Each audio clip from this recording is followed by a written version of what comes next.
करके माँ के पैरों पे गिरे तो मैया समझ गई कि मेरा लाला जा रहा है। छाती से लगाए के बाद बोली है माँ बेटा ये गोपियां कह रही है कि तुम मथुरा जा रहे हो, क्या ये सच है? जवाब दियो हाँ मैया सच है। मैया कहाँ लगी लाला, लोग क्या करते थे कि तू मेरा नहीं है तू देवी का है, लेकिन मेरा ये दिल नहीं मानता था कि तू मेरा नहीं है तू देवी का है। लेकिन आज मुझे एहसास हो रहा है कृष्ण कि तू मेरा नहीं है तू देवी का है। लाला जब मैया के सेवा में कोई कमी बनेगा, जब तू छोटा था तो दरबार पर एक महात्मा जी आए थे, तो मैंने हाथ और महात्मा को दिखाया, तब महात्मा ने एक बात कही थी भैया तेरा कन्हैया पड़े है कि बहुत बड़ो राजा बनेगा, लेकिन कृष्ण मैं ये नहीं जानती थी कि जब तू राजा बनेगा तो तू मुझे छोड़ करके चला जाएगा। बेटा तू अपने साथ हमें ले चलते,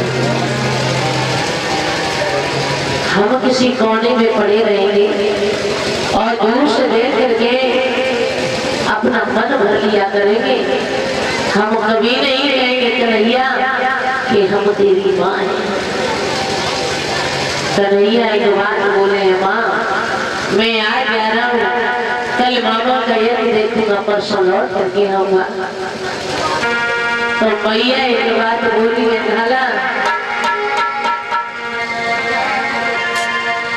आरे कब आए हो वीरन के बासी रे कब आए हो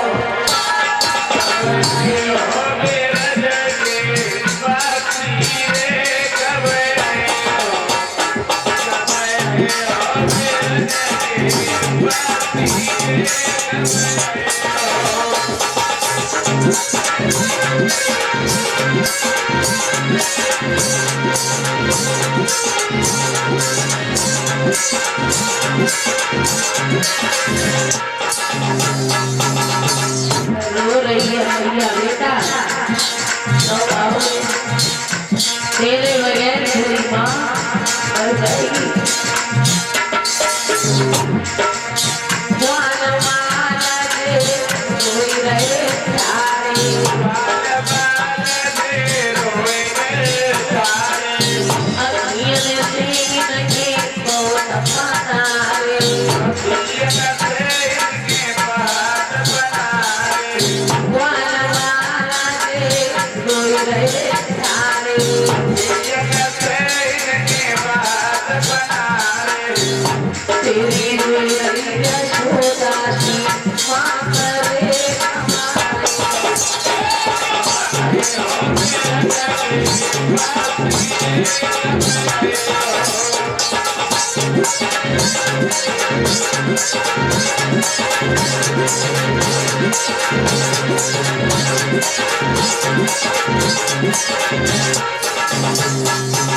भैया कह रही है लाला नहीं जी पाऊँ तेरे बगैर।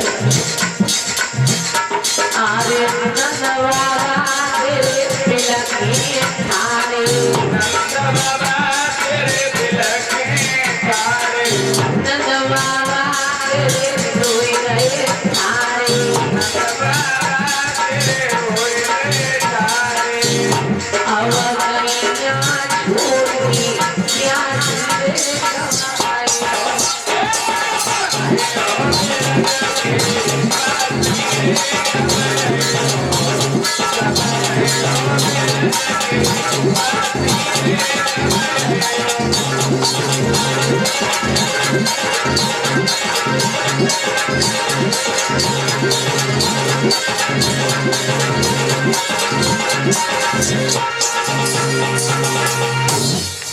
रो रही है माँ लाला कब लौट करके आओगे।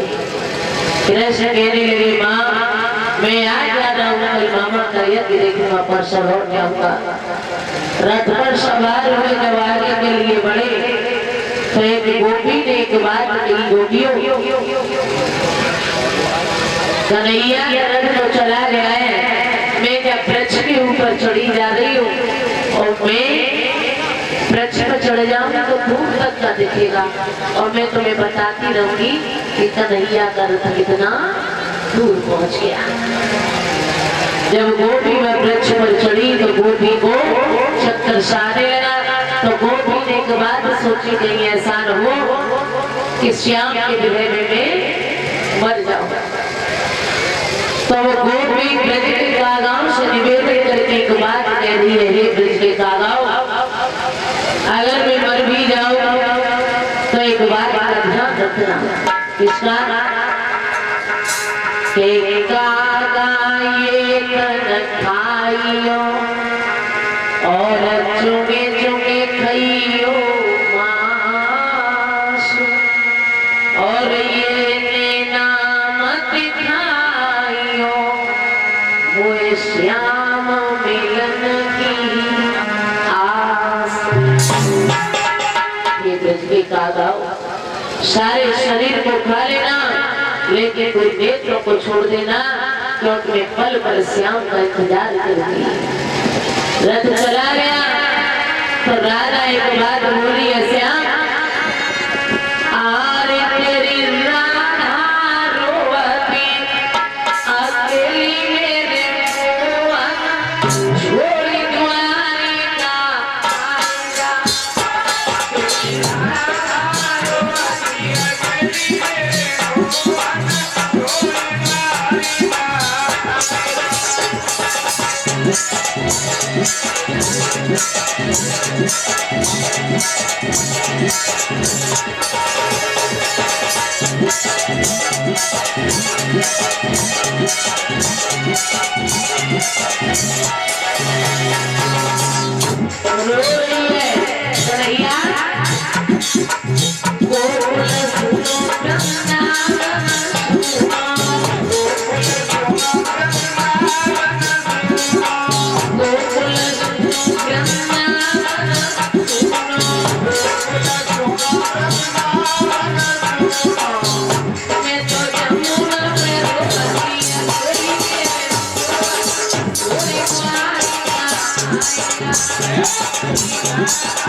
एक बात करेंगे राधा श्याम, अरे सुनिए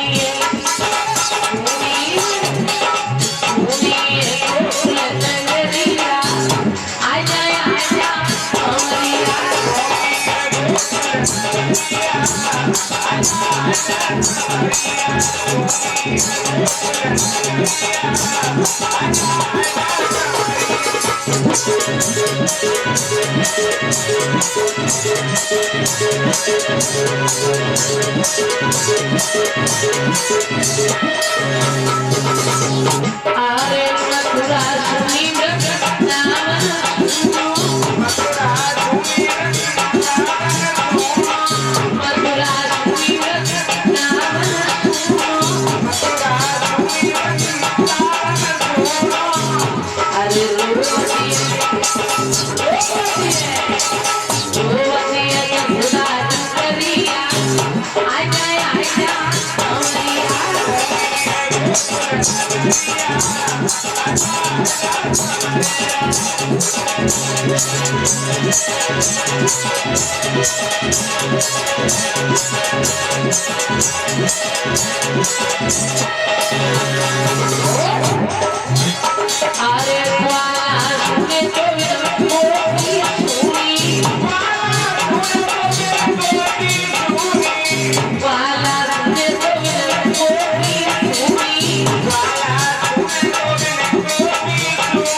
कन्हैया का रथ आगे बढ़ता चला गया।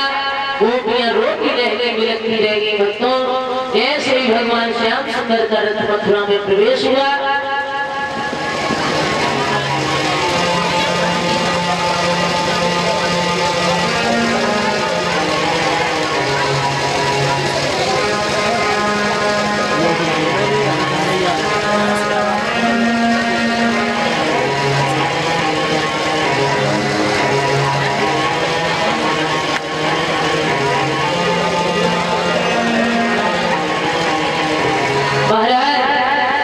जैसे ही मथुरा में प्रवेश हुआ, वैसे ही भोजराज कंस का धोबी मिला। कन्हैया कहने लगे, भैया धोबी, ये तुम्हारे सर पर उतरिया गाय की है। धोबी ने एक कपड़ा आया, हमें दे दे हुए। धोबी कहने लगा, तुम्हारी औकात जो हमारे भोजराज कंस के कपड़े पहनो। ये धोबी कौन था भक्तों? ये धोबी पूर्व जन्म में त्रेता युग में महाराज मर्यादा पुरुषोत्तम श्री राम की अवधपुरी में ये धोबी था।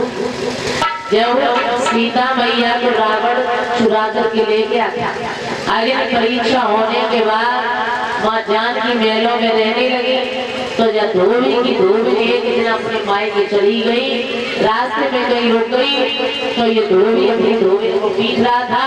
एक ही बात कह रहा था कि मैं वो राम नहीं हूँ जिसने सीता रावण की यहाँ गई और लौटा करके घर में रख ली, मैं तुझे नहीं रखूंगा। जब मंत्री ने बताया, प्रभु इस नगरी में एक धोबी अपनी माँ सीता पर लांछन लगा रहा है, कह रहा है काट लूं नाक तेरे काने, उसको जगत हुए को सोना है राम सो हुए को की जाने। में राम नहीं हूँ जो पराए घर में रह करके सीता आई और रख ली। तो राम ने कहा था, धोबी अभी तो मर्यादा में बने हुए हैं, लेकिन द्वापर में आकर के हम तुम्हें मारेंगे। ये वही धोबी था। इसी धोबी की बात के कारण श्री राम ने सीता को वनवास दे दिया।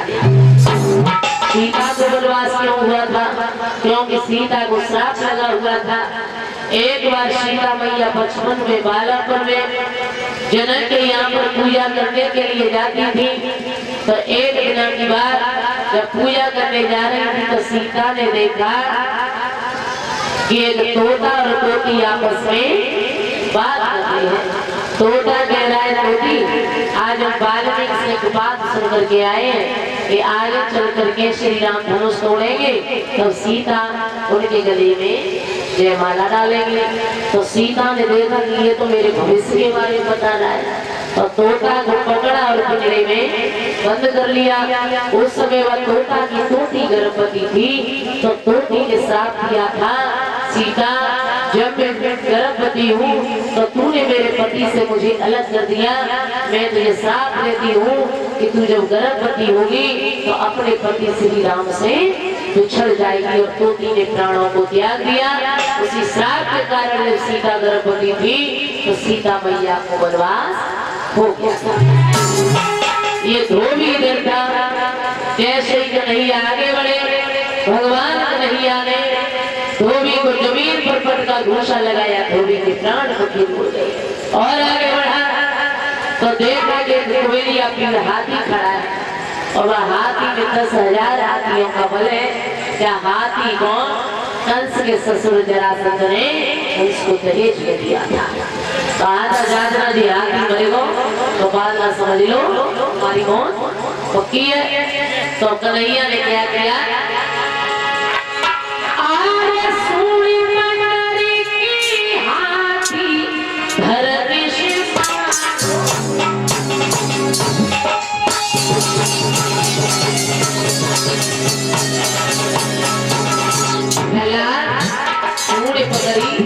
ऐसा पसीना दो क्या हुआ?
जमीन पर पट का भूसा लगाया, हाथी के प्राण कटे हुए और आगे बढ़े। कन्हैया ने देखा एक पीने जगह से टेढ़ी स्त्री चली आ रही। कन्हैया कहने लगे सुंदरी सुबह जान लगा पागल हो गया का इतनी बुरी जगह यहाँ तक छुड़े चना नहीं चले जाए और तू सुंदरी कह रहा हूँ। कन्हैया कहने लगे सब जा। कन्हैया कहने लगे सुंदरी तुम मुझे कटोरा लाए हो ना तो मेरे तिलक करते हो और जैसे ही कुबेजा तिलक को बढ़ रही है तो कुबेजा पहुंच नहीं रही है। क्या देखा? आ रहे कटोरा और कुंवरी आगे तेरे आई।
एक बात बोली है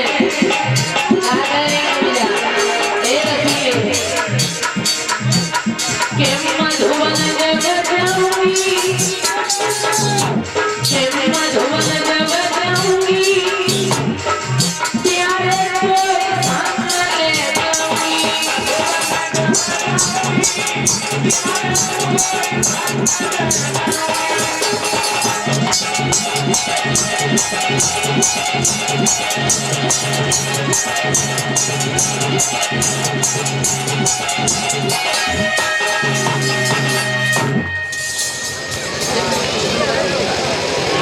जवाब दिया है भैया ने। तो भैया हम अभी लौट करके आपके पास जरूर आएंगे। मामा का यज्ञ देखे, बहुत सुंदर स्त्री को करके चले गए। आगे जाकर के देखा कि एक अखाड़ा लगा हुआ, अखाड़े में बड़े बड़े मल्ल खड़े हैं। कन्हैया को बुला रहे हैं, ओरे बाबा नंद के छोड़े, अगर ताकत है तो हमसे युद्ध करो। आज बाबा नंद कहने लगे, ओरे अक्रूर, मैंने तुझे धर्म पर बहुत समझाया था कि वो दुष्ट मानेगा नहीं, मेरे बेटाओं को मार डालेगा, लेकिन तुमने एक बात नहीं सुनी। आज कन्हैया को इस बगल में दबाया और बलराम को छाती से, कृष्ण को छाती से लगा करके कन्हैया को लेकर के नंद बाबा रो रहे हैं। अक्रूर आरे रो बताए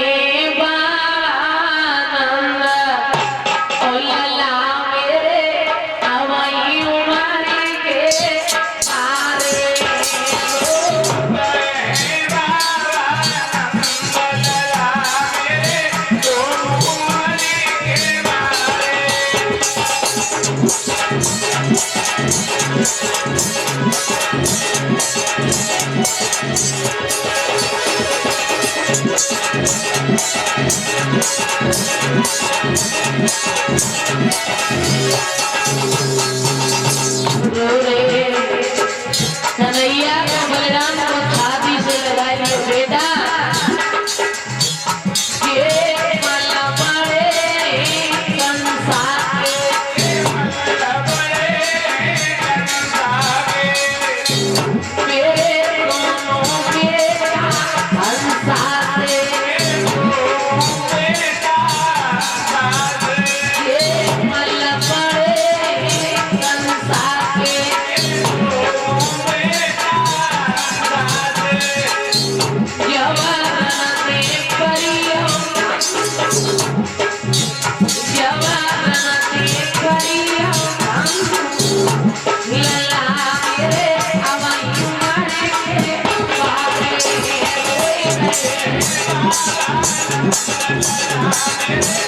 नंद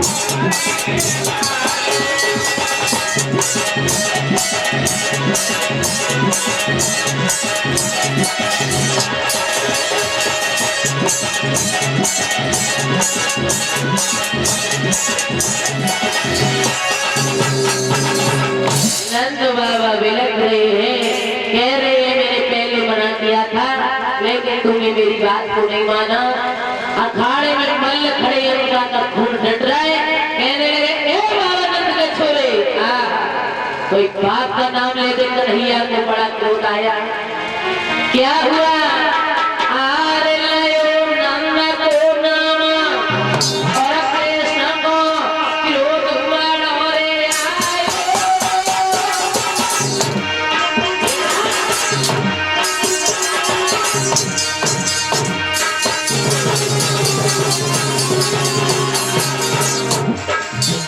आरे लियो नंद को नामा कन्हैया क्रोध हुआ रे आयो। जने मारी लये बकुल भान भूमि में जंगल में जा।